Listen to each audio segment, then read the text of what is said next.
My name's Anne Sullivan, and I've been designing quilts for about 4 or 5 years now. And design is by far my favorite part of the quilt making process.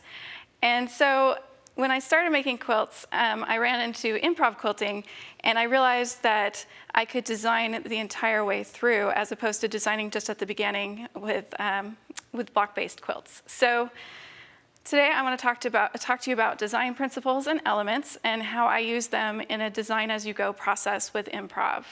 So here I have a quilt that I've started, and so I'm pretty happy with where it's headed right now, but it has a little too much energy for me. So I'm going to use design to get where I want it to be. So in design, there are design elements and design principles. Design elements are the pieces that make up a design. So that's things like color, shape, and line. And as you can see here, I'm using a lot of different colors, but there's really only one shape. This is made up entirely of rectangles. As soon as you start combining design elements together, that's when design principles come into play. And with design principles, the main thing to remember is that they're not rules. They happen whether you want them to or not. And the more you know about them, the more you can control them in your own design. So there's a lot of design principles, but the two I use very frequently in my designs are contrast and movement. So contrast is how different two design elements are. So as you can see here, we've got some colors that are pretty similar together. So these are low contrast here because the colors are so similar. Whereas when you get places like this fuchsia and the chartreuse, you end up with colors that are higher contrast. And you can have design principles affect all elements, so it's not just color. There's also contrast in shape. So if I added, say, triangles to this design, they would really stand out because they would be different from everything else. And the thing to remember about contrast is the more you use, the less you notice it. So here, the chartreuse really stands out because I'm using so little of it. But if I made a quilt that was mostly chartreuse, you wouldn't notice it anymore. So the other thing that I use a lot in my quilts is movement, and that describes kind of the energy of the design. So movement is described by where your eye goes. And our eye is immediately drawn to these areas of high contrast. And so our eye kind of bounces around, especially with all of these shapes. So one of the things that we also notice with movement is our eye follows lines. And because there's all of these vertical elements, our eye is moving quite a bit throughout this whole design. So as I said at the beginning, this isn't quite where I wanted my design to go. I'd like it to be, I still want it to be fun and colorful, but I would like it to have maybe a little less energy. So I want to talk through how I plan to change this design to meet my design goals. So there's a few things I'm going to do. So I mentioned that this is mostly vertical lines. Horizontal lines actually they tend to be more calm than vertical lines. Think of somebody laying down or a horizon line. Whereas vertical lines is somebody standing up straight or a city building. And the most active lines, or the lines that have the most energy, are diagonal lines. And you can think of somebody running or even a lightning bolt. And those both have a lot of energy to them. So one of the things I'm going to do is move this from vertical lines to horizontal lines to help calm it down. Another thing you can do is add spaces for your eye to rest. And so I'm going to add areas of solid color because those are the most restful, and give myself a little bit of resting space in my design. And then the third thing I'm going to do is, I mentioned the contrast and how our eye is moving around to all of these chartreuse areas. I'm going to start combining similar colors together and put them closer together so our eye doesn't have to move as far. You may have seen rainbow quilts where the blocks are in rainbow order, and your eye moves smoothly through that design, whereas if you changed up the order so they were placed more randomly, your eye would move around a lot more. So one of the things, like I said, one of the things I want to do is add some sashing, and I've pre-cut a few of these strips here, but I'm going to need another one. These are 1.5-inch strips, but you can make them whatever size you want because your improv, your rules. But And I am a lefty, so I did make sure to change this to accommodate my leftiness. I just moved the blade over. And now I have another 1.5 inch strip.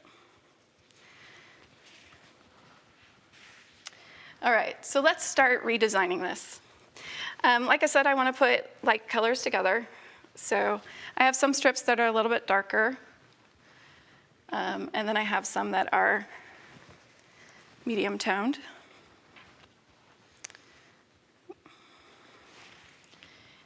And then I have these lighter ones. Okay, so as I said, let's start with making this horizontal. And I'm going to start adding my sashing. And again, this is to give it an area for your eye to rest. And you'll notice that I used colors that are already in the quilt, and that's because I want the sashing to be part of the design as opposed to a framing element.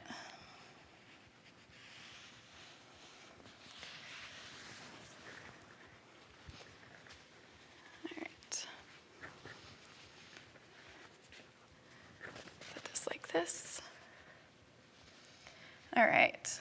And so I already like where this is headed because there's these areas where the sashing is interplaying with the blocks themselves.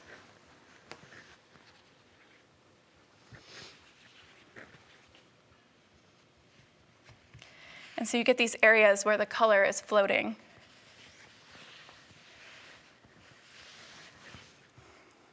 And if I had used a color that wasn't in the quilt design, that wouldn't be happening. So as you can see, I'm using the lighter colors up here, and it's already giving it a calmer feel than before when the colors were more mixed up.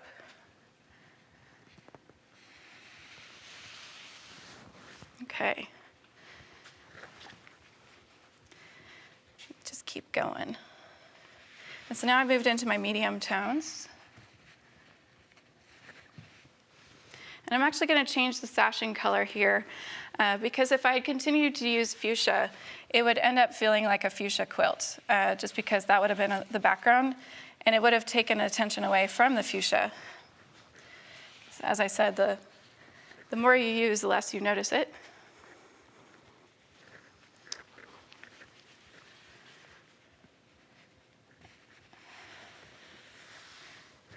And also, it's picking up this blue here. And with this, the change in the sashing color, it also creates a new element where this almost feels like its own stripe. And so now we've got stripes and stripes and stripes.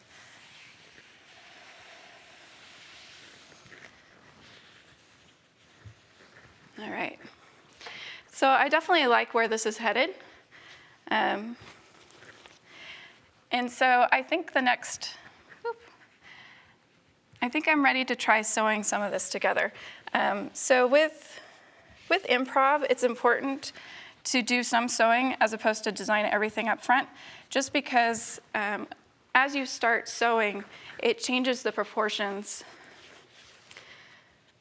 as you lose your 1/4 inch seams. All right. But like I said, I know that this is where I want it to go, so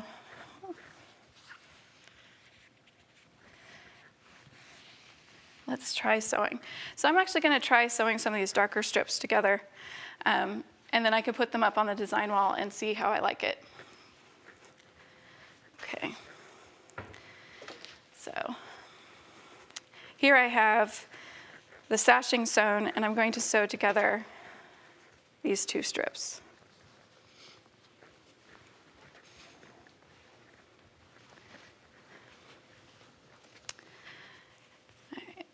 And you can use pins if you prefer. I tend to just go for it. And of course, watch your seams here. I like to put the seams on the top just so I can tell better when it's flipping over.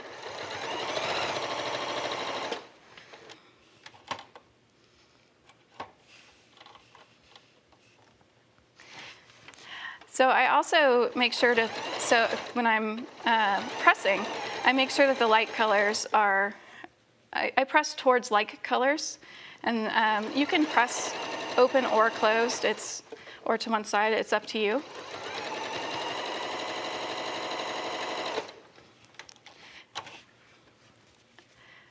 But with my stripes, I tend to press open just so they lay flatter.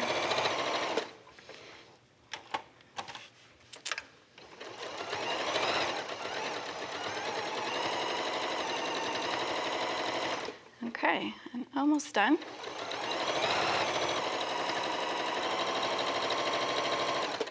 Great. And so I do want to press this so you can see. And with this many seams, I am going to press to the side. Just so that this can lay flat. And I do like to use a spray when I'm doing stripes, just because it helps it lay flatter with all those seams. So we'll press to one side here.